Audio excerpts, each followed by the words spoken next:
Hello and welcome to my podcast where we explore people and life. I'm your host Raj Taliwal. Today we are going to talk about 10 fingers on my podcast. 10 fingers. You probably imagine what she's going to talk about in this podcast. Hold on. Today we're talking about control of technology.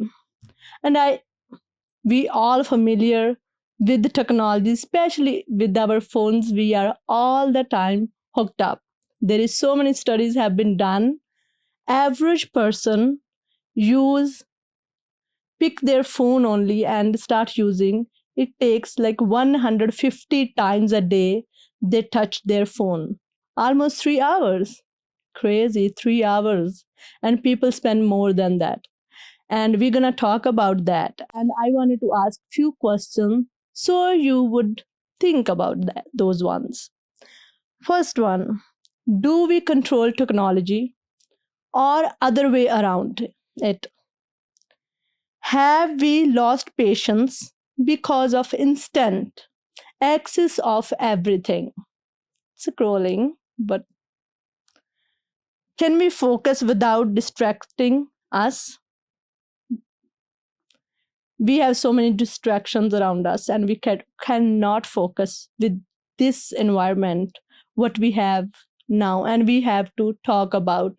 Today I have a guest, Kevin Swenzi, who I heard his speech about 10 fingers. It was really interesting. I think uh, we should create a podcast, and you should learn and think about what life was before and what life is now, and what should we change about those, and what we need to hone our skills. It's really important to talk about, and what we can convey to our children. It is really important as well. Welcome, Kevin, to my podcast, and thank you being here. Hey, Raj. Pleasure Uh, being here. yeah. Um, as I mentioned on your speech last time when I heard, it was really interesting. I was completely hooked by that one. Would you tell about that and how you like your father story? We can begin with that. Well, I started with talking about 10 fingers. And the whole purpose of my speech was to getting people thinking about how they interact with machine, technology, all those things. And I always thought about what my father told me about using power tools and growing up on a farm where I was surrounded by equipment, technology that didn't care about me. I had to care about me and pay attention to the world around me. And my speech was about how his advice when I was, well, 5, 6, 10 years old, sometime back, like when the dinosaurs walked the earth. No dinosaurs carried a smartphone back then. But it was all about being intentional and being aware. And in a world now where everybody wants your attention, and now you have artificial intelligence trying to, some people say, take over the world, take away humanity, any number of scary things you can talk about. Yes. Now, I think more than ever, the idea of being intentional, being human, being thoughtful about what range of things can happen, essentially thinking, is important. Yes. Probably more important than ever, because the technology that this represents, it wants to take away our thinking for us and make everything easy. Easy, yes. I've never had that experience where that's turned out to be true.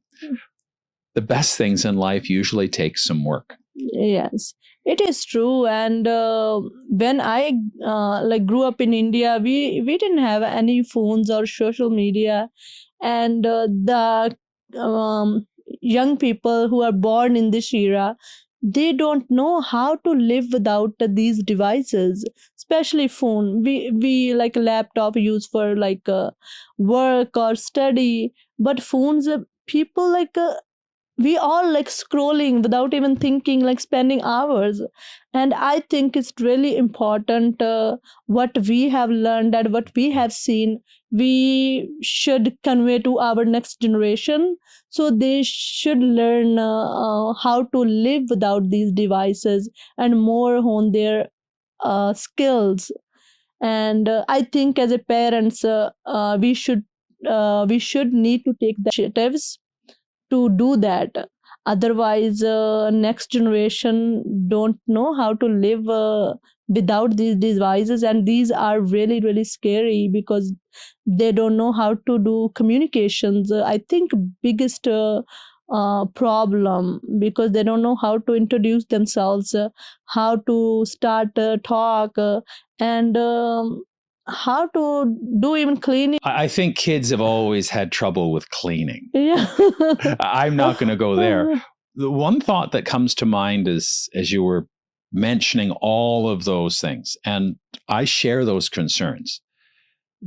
Something foundational to that I've thought about this, and I've been teaching business communication to students at Conestoga College the last 5 years. Mm-hmm. And almost all my students, international students from around the world, and it's fantastic. It's fun. I've learned so much. But what I noticed is that when I talk about the time of the dinosaurs, they actually laugh at my humor. It's a win for me. Yes.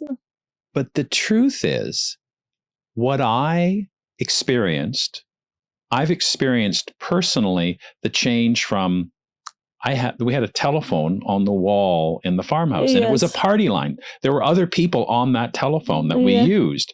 And I mention that now, and they go, "What? Somebody else was on your phone?" That was the technology. Yes. And there was a mailbox at the end of our driveway.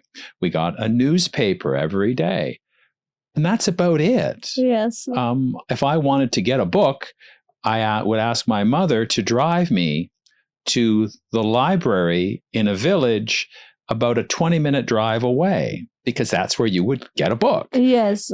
And my experience, I've experienced the change from that to, well, we had television as well. We weren't quite that far out in the country. Mm. But television, and then when I was studying in college, in 1984, 85, 86, computers were just coming in. Okay. So the computer there. And then I got working at newspapers, and I was there when email came in. Mm-hmm. And then I ended up in my last job at a newspaper. I was on the social media desk. We were running the social media channels we had. I actually think it's probably why I left that job, because it was so not fun. Okay. Everybody was angry about it. But I have all of those things in my experience. Okay. And what you mention is younger people have never seen anything other than what's on their phones or the experience. They've only had one part of the experience I've had as an older person. So I have to be very careful not to start blaming young people or somebody who's, the technology is doing exactly what it's supposed to do. Yes. It's made to take our attention. Yes. And people are making billions of dollars a year on it. It's really successful. Yes. That doesn't mean I want to participate. Yes. And I believe that's what you're saying, make a decision. Yes. I always talk to students about be intentional, make a choice. Are you the tool, or are you in control of the tool? Yes. I think that's frightening when we think about it sometimes, because it's powerful, it's magical, it's wonderful. It is wonderful. And it's terrifying. Yes. Yeah. All the time hold on the phones. I think it is insane. And there is like my work, I always on my phone is very near to me, and I always have access. I'm using as well. I'm not a deny on that. And I'm listening books a lot. I'm not a lot of on social media. Recently, I'm learning about Facebook and social media. I want to post my podcast. I was telling other day my daughter like how to turn off these notifications. Then I have to Google it, and but my daughter didn't. I don't think so. She's using Facebook and. How easy is it to find the switch to turn those notifications off inside Facebook? How many levels down into the menus do you have to go to try and find the switch that might or might not work? They're very good at hiding that. And algorithm is, I think, Facebook and Insta is connected. Whatever we are saying, they're also listening. It's listening device. Sometimes I think I'm thinking something. Also, I'm saying next thing in the clip. I'm seeing. That's really we need to think about as a parents now like at home when I'm from work I put my phone most of time try not to reach off my hand so I will away from 2-3 hours. If someone is gonna call, they can call my house, they have my house number, or they could wait if there emergency. There is so many phones at my house, they would try other one. And I think we should put our phones away, especially while we are homes. And why I'm doing this, because I wanted to tell my daughter to see like I'm away from my phone, and you should learn to away from phone, because these kids don't know how to do things without their phones, and that's truth. Yeah, that's true. That's exactly what the phones have trained everyone to do. I agree with you on that entirely. I'm curious about what the response has been from your daughter when you have talked this alien language. She's teenage age, and she wouldn't much respond regarding their phone. It's hard to get from them actually. And while she's studying, she always put their phone beside, and she said, and listening music might be she's finding easier to study, but I always am encouraging like it's distraction. And she said this is my way to studying. But the way this generation is learning with the phone and watching something, I think all studies have been shown music is good thing running behind, and studying is give a dopamine to our mind. Dopamine, that's how they condition. What I would like you to think about, and I started realizing this when I was teaching. Okay. There are many ways that people receive information. Yes. And there's no one way that I've ever seen in any of the research that this is the only way that it works. Yes. There are a lot of practices that can help us learn. Yes. However, I would say most of those practices, you don't need to have a phone to do it. Yes. For example, perhaps the most effective way to learn something is to try to remember something. You read something, and then you think about, write down a question about what you wrote, and then come back to it an hour or 2 hours later after you've done other things, and then look at the question and think, I don't remember. And that's okay. Yes. So then you look up the information again and you remembered it, and do that again. Yes. It's called spacing your learning. Yes. And you're training your brain to know where to go back to find the information to bring it forward in your brain. Yes. And you can use chatbots, AI chatbots that can quiz you. Quizzing is a powerful tool to remember things.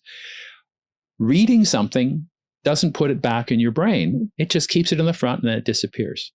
You have to train your brain to know where to put it. Whenever I'm speaking to students, I will say, think about you've hidden something in the garage or in the attic of your house. Yes. You have to learn where you put it in the attic or in the garage of your house so you can go back and find it and bring it forward. Every time you go looking forward, it builds the memory to make it easier to come up and forward. So that's why conversation for me is so powerful. Yes. Asking questions. So, what do you think of that? Yes. That prompts you to have to think and combine a bunch of parts of your brain at the same time. It allows the brain to do what it does best, which is to take in information all around us all the time. We love all this stuff. Yes. And put it away. It's all there. Yes. But what do we do with it? We have to go back looking for it and share it. Sharing, conversation is a powerful thing that this isn't really designed to do. It's designed to make everybody to be by themselves. Yes. Not to bring people together. Yes. This allows us to go somewhere else whenever we want. Yes. I've never had the experience that if I'm talking with somebody, going someplace else builds a relationship. It's about putting it away, hiding it, turning it off. People break out in a sweat maybe when they do that. Yes.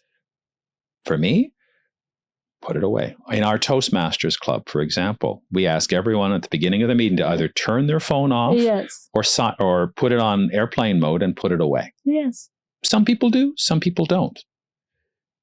But it's reminding people that they have a choice. Yes. And I think that the companies want to train us to think that we don't have a choice. Yes. And that's part of the problem. We still do. That's what I like to talk about. We are kind of like slave rather than Yeah, we are slave to our phones. And I have seen like in our family get-togethers, first 5 or 10 minutes, half an hour while they came and we are greeting, hello, how are you? And after half an hour, they start looking up their phones, and sometimes they're distracting, and sometimes you feel like the person who is talking feel like they don't like what I'm talking or something. Is I feel insult what I'm seeing even India, like students who born in this era, they don't know how to live without their phones. Not in Canada, is whole world is like that. This and these young people, they don't know even a normal skill like what I used to be like when I was young. I know how to clean really good house because I came with my relatives, and we start with cleaning and making food and other things. And my aunt at that time, they're going to be retired, and I've learned from her a lot of things which I wanted to do in my life and make my life a more better way. And but if I am as a parent all the time hooked with the phone, what my kids and my young daughters gonna see, they would learn from only that. I think it's very encouraging. We should like people who we could say like, I'm not the dinosaur Okay. age. I'm glad you're sitting down because I'm going to tell you a little story, an experience I had about a week ago. I was talking with a teenager, and I think she was about 17 years old. And she had some piercings. She had a couple of tattoos, hair done up. And it was like someone who I was having fun chatting with, and really, really sharp, willing to talk, answer questions. Yes. And I said, I hear that you don't have a smartphone. Okay. And she said, yep, I don't have a smartphone. Oh. Do you have any kind of phone? No, I don't need it. And she looked right back at me and wanted me to say something else right there. She was ready to have a conversation and defend what she was doing because it was unusual. And I'm going, that's really cool. And I understand that there is a bit of a sort of the subversive thing that might be happening with kids these days. They're actually not wanting to have phones. And I'm going, I'm waiting to see the statistics around that. But it was delightful to talk to somebody who said, no, I don't need a phone. And they were very much defining who they were.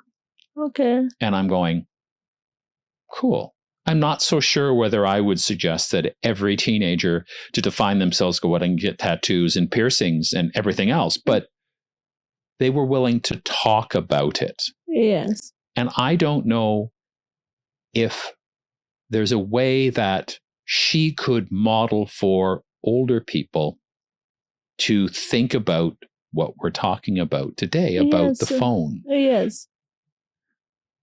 When I'm teaching in class, I was fortunate. I put on a really good show in class. And students usually don't have their phones out, but sometimes if somebody be sitting there and they pull their phone out, and I'd look around, and the students would go, I say, no, be quiet.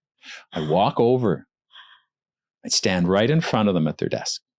I just stand there, just go.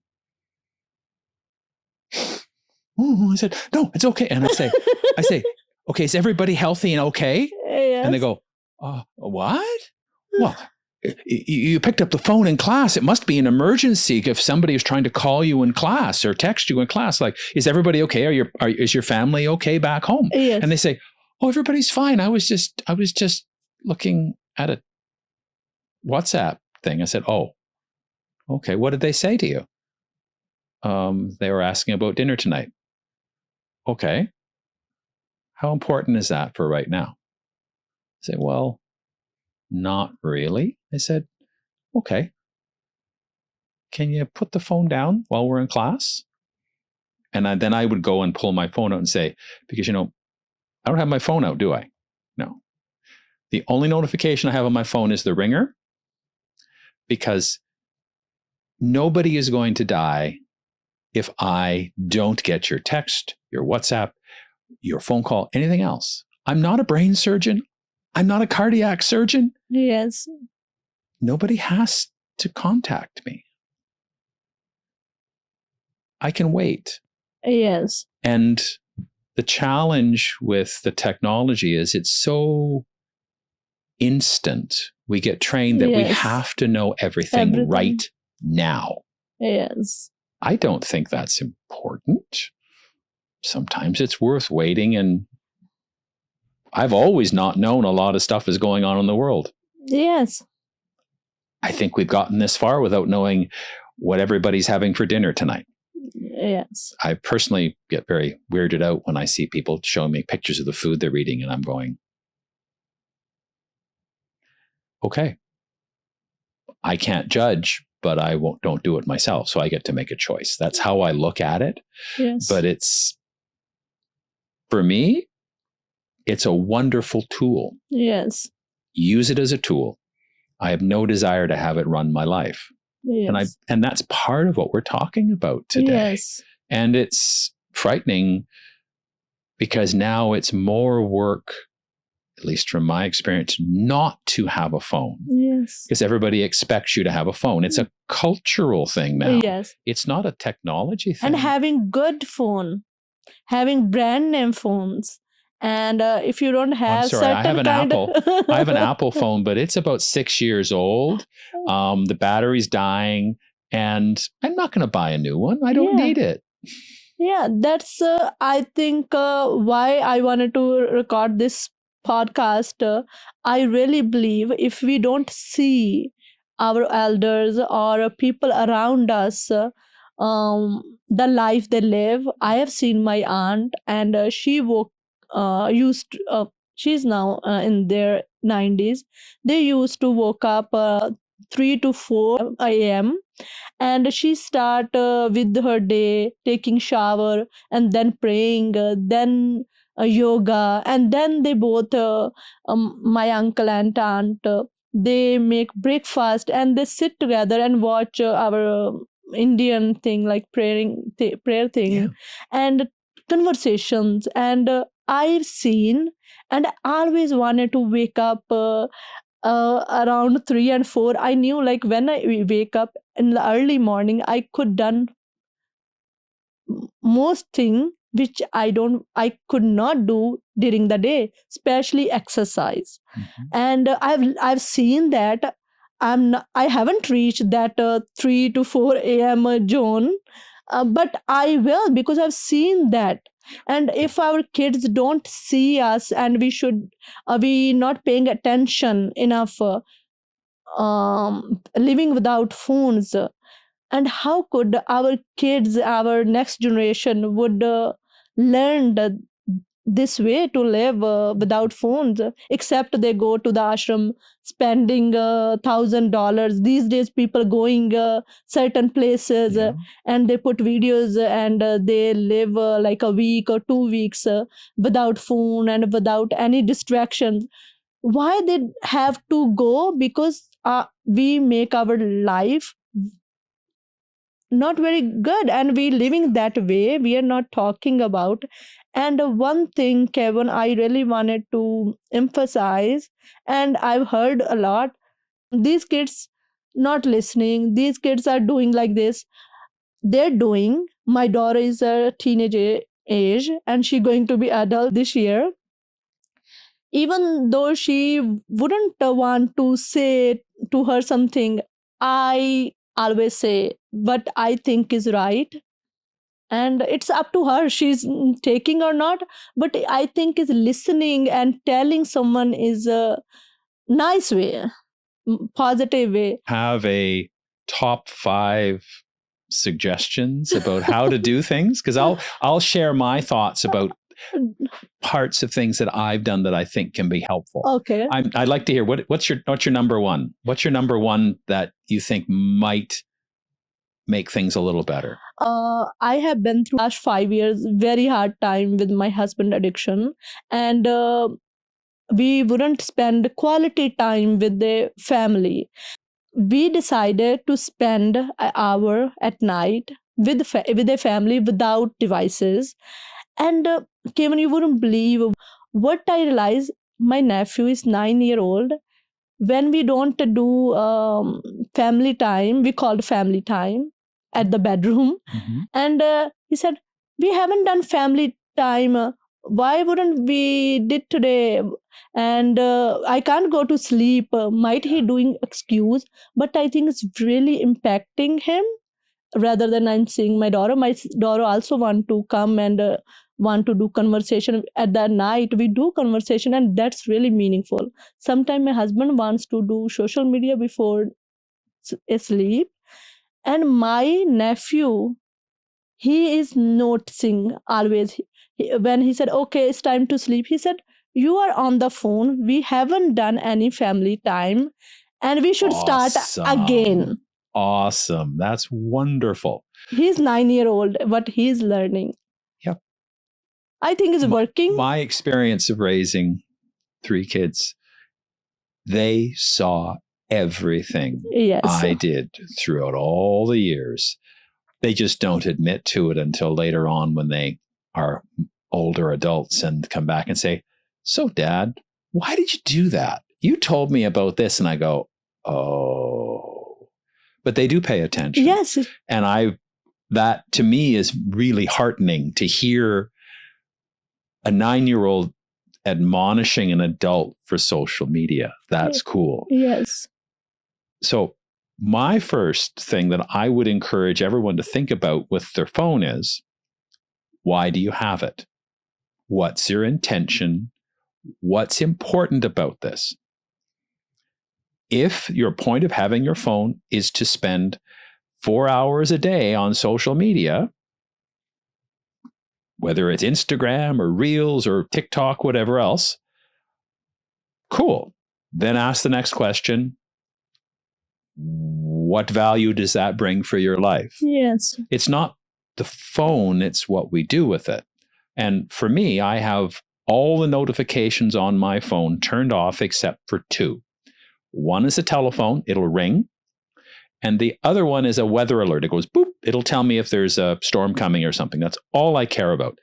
Hey, I grew up on a farm as a kid. I always look at the weather. Like that happens. I'm trained from that from my father. Yes. I can remember we used to, at lunch, for 12 o'clock, midday, my dad would always pause and listen to the weather report on the radio after the noon news and then go back outside again. So that was his social media of the time. I still Yes. do the same thing.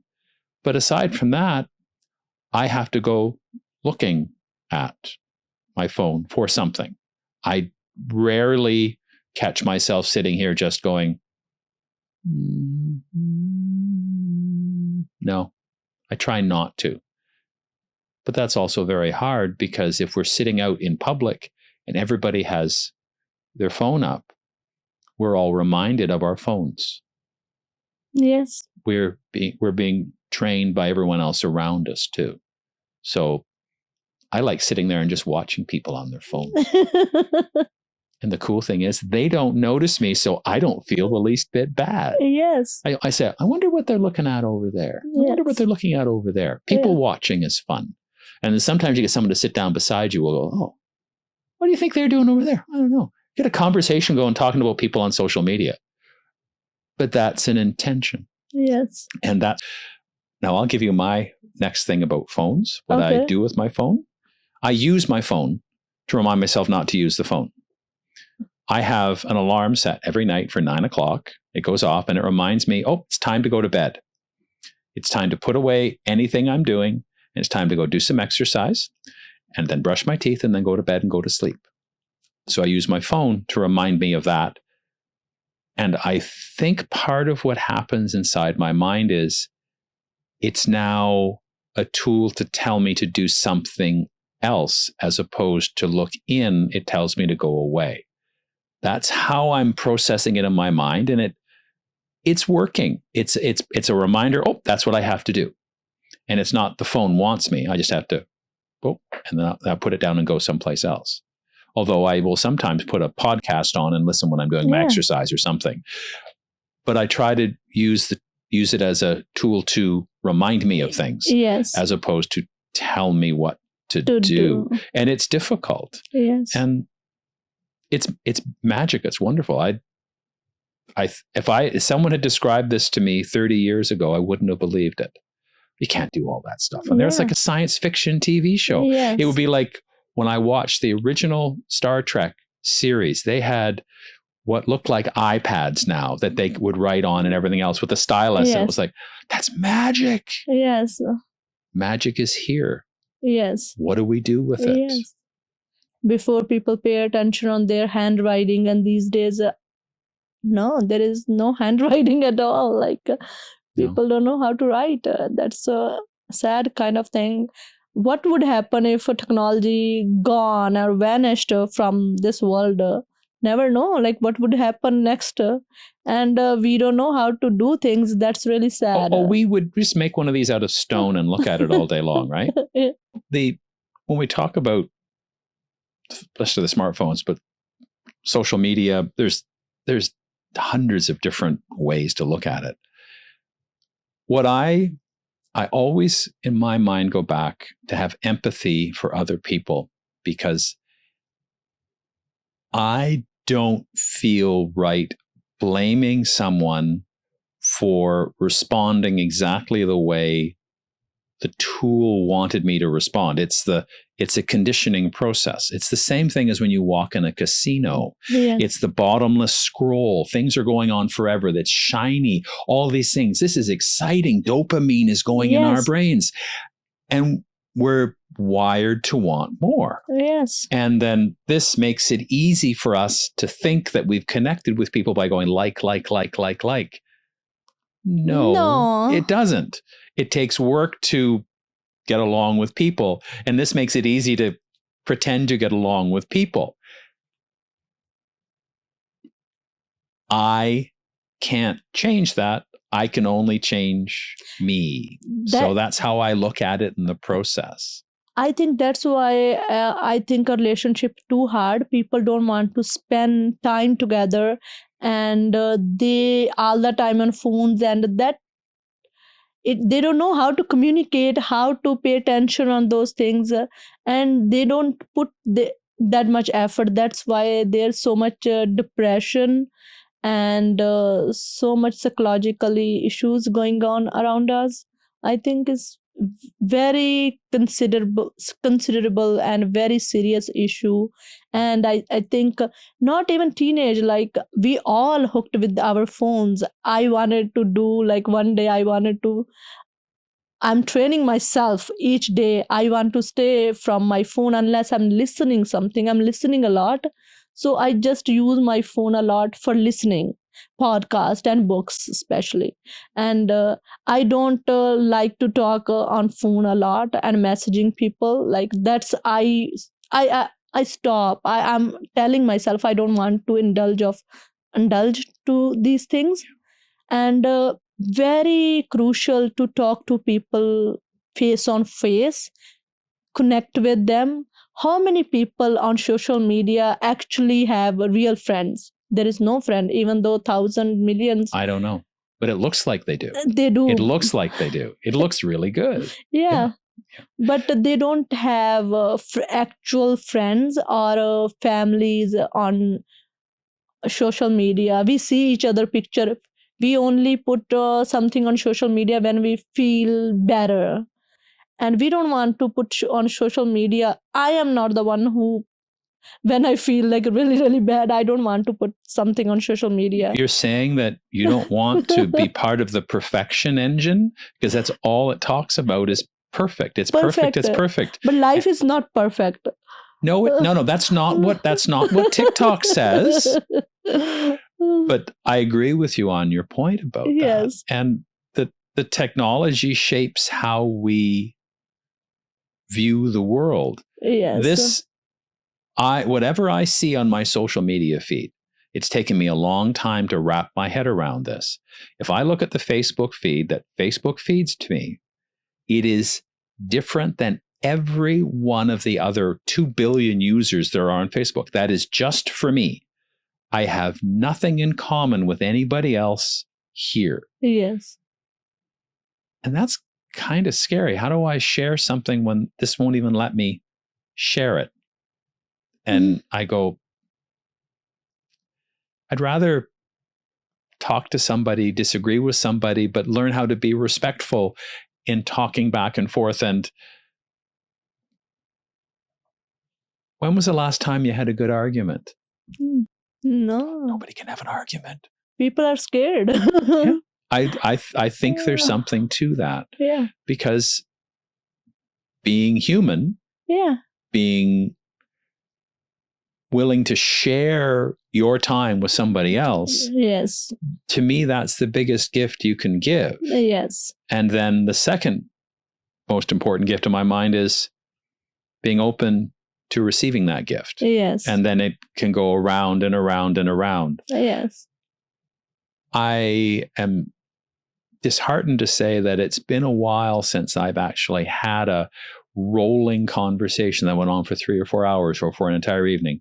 Although I will say that I used technology to have an hour-long conversation with a friend of mine when he was driving on Highway 401 near Kingston, and I was driving on Highway 403 near Hamilton. We were both traveling, but we had a great conversation going. And it's like, that's what a telephone call was always so cool about. We weren't there, but we were talking about what we were seeing as well. I was sharing what we were seeing here, all the bad drivers in Kingston, the bad drivers on the 403 here at Hamilton. It was fun. We were not quite together, but we were enjoying each other's presence. And that's what I fear is being lost because it takes work to do it. So, yeah. But also, I would like you to think about something. Okay. I've heard you, and I heard your parenting voice. I have a parenting voice. You said, well, the teenagers. But I would say that much older, up to 50, 60, they're hooked. Everybody, it's not, you can't just blame teenagers. No, yeah. Might be I'm the parents. That's why I've seen a lot, and I wanted to change in dynamic. And but it is true. Older people, I've seen, they're hooked on their phones, and that's not a good thing to do, because they should pay attention on other things to do. That's true. Not only teenage. I'm just talking about these generation Gen Z. They're Gen Z. They're born in this era. I don't like breaking up the generations because our brains are all generally the same and they Yes, react the same way because on it. because they're born in this. Don't know how to live without these devices. And I can say as much as I can repeat how important it is to have connection, talk to people. I still rely on a quick text sometimes to check in with somebody. It's not bad. And it still takes a lot of work. Yes. And for me, what I see is that it's not necessarily what I do. I have to understand and realize that everybody is being bombarded at the same time. All our attention is being pulled someplace else. Yes. It's very hard to go stop. And earlier on, you mentioned people who would spend 2 weeks at an ashram and just go and run away. That's probably why, because the world has been at them. Yeah. Now, and here's an example for you. I do some work with medical testing, high stakes medical testing for, it's a day long where people pay to come in and have their final exam to get their license to be allowed to practice. So it's set up. We go in there. I've practiced my script. I deliver something over and over again. I'm part of the process. But what's fascinating is everybody there's about 200 people who come in and run this for a day. It's like a machine, a factory inside a building. But everybody who walks in puts their phone down and gives it up for the day. That's great. Because it's high stakes security. We have to keep everything secure. So nobody is allowed to have a phone in there. All day long in between, we are having one great big conversation all day long. This is 4 times a year. So I get to catch up on people I haven't talked to for 3 months before. Yeah. And I sat there. I was talking to somebody one day who was practicing learning Japanese, and she was telling me how this stuff works. I would never have done that if I had my phone there. Yes. I would have done something else. People brought in big books to read, a conversation over here. It was like being at summer camp. And everybody is revved up in the space in there because there's nothing else to do. We kind of have to deal with one another. There's something to that. I'm not sure whether we can wave a magic wand and make the world stop having phones. Yes. But it comes down to the intention again. Yeah. I've got a question for you. How comfortable are you being by yourself and being bored with nothing going on? I don't bored. You don't? I don't bored. What do you do? I have so many things to do. And but if I'm without phone and not people around me, still I'm not bored. Not even without TV I could live. And I really like because why I will also let you know, because I ponder what I have done and what I wanted to do, because I want to do always so many things. Like my podcast last 2 years I wanted to create it so I could think about this thing. I want this kind of time, so where I could think and do things, and like in Toastmaster, like speeches. I wanted to write and I wanted to tell what I'm thinking. These days I'm learning. I never before pay attention on politics. These days I'm listening news, and then I'm thinking, why is that? Why is this is not? And I ask question people who I think they have a more know about the subject, about the people. And I think we need the time where we think what is right and wrong. And I think uh, we need that time, and we should ask question really, really important. Excellent. Well, the reason why I asked about being bored is I think many people are scared of being bored and being with themselves. Yeah. That's my impression. And for me, I like going for a walk and not having ear pods in, not having an audiobook running, just going out for a walk and experiencing rain, usually when I forget a raincoat, or walking with the dogs or something. I enjoy that. I've always enjoyed walking, and I tend to think when I walk. But one of my favorite things to do, and my wife goes, I like doing dishes.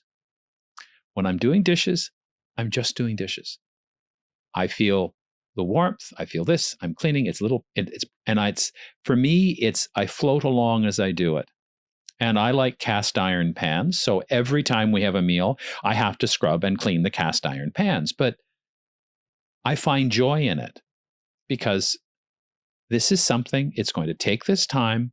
It is my time for right now. And I go, yeah. And thoughts roll through my head, roll out of my head. But nothing is more important than me just doing the dishes, cleaning this job, because it's my way of thanking my wife for making the meal. Yes. And I find that it's not quite meditation, but it's comforting. Yes. And I don't mind being with myself at that time. And that's why I asked the question, Yes. because I don't think people know how to just be by themselves when they always have their companion with them, Yes. which is what it wants, which is what the tech companies want in that Yes. process. So I like try to be a good human. Yes, I wanted to add something in here from I'm listening Sadhguru, and he impact a lot on me. And he said once, if you want to explore your life, you just look at one leaf or something like bird or something. You just keep look and see how beautiful is that, and you can find their being in here, and you can and think you cannot make a similar thing, imitate. You can't even imagine to imitate that thing, even in our nature. Just focus on one thing and you find your life will be like so beautiful in this world. And we cannot have that kind of feel or a perception about nature unless we away from phones or i I think it's really impacted me, that quote. I don't remember at the moment exact, but it was incredible to understand the surrounding. We need to be bored, we need to be alone. That's really important, and we need to listen a lot, and we need to make ourselves more valuable, so our next generation find something in us, so look up to us. I really believe I look to up my, like as example, my aunt, she woke up 3 or 4. I always wanted to do that stuff. Some women's I have been very much look up to their patience, and we need this kind of character and personalities. People look up to them and try to have ease in their life. I like the word grace, finding grace in the Yeah. day just to move through, because the world is a messy place Yeah. and every day things are not going to go well. It's not the fact that something didn't go right or wrong. It's what you do in response to whether it went right or wrong. Yes. And you stay in motion. Yes. So that's a lovely way of trying to capture that. All it takes is one thing to think about and looking at it. Yes. And the more you look, the more you see. Yes. But that requires us to have time and allocate time to do that. Yes. And that's difficult when everybody wants our time. Yes. I wanted to ask you, what is your best advice have you ever received from your student or someone your elder, or you gave advice someone and someone came to you after that? Uh, best advice. What comes to mind when you ask the question is it's more of a practice that I've sort of picked up from different people. Um, Actually, several people who were with a religious background. The minister who married me and my first wife. I have one of my neighbors is a pastor at a church. What I have learned from spending time in the spaces around them, they welcome me into their space without judgment. Yes. My, I guess my working best advice is don't judge, be curious. Okay. Don't start Judge. with it's wrong. Okay. Ask, I wonder what's going on here. Be curious. Okay. Ask questions as you talk about asking questions, Yes. because I don't know very much about what's happening in any other person's life. There could be a very good reason why somebody is very upset today, and it's not me. The world isn't about me. Yeah. The world is about what I explore in it. And I just try and stay curious. I guess it's being a little kid.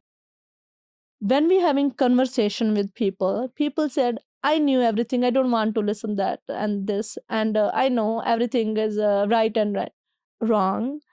But what I have been experienced from my life, what I've gained, I think we should more talk and more listen. Yeah. I just want to stay as curious as I can, because what I've learned through my life so far is that the more I learn, the more I think I know, the less I really know.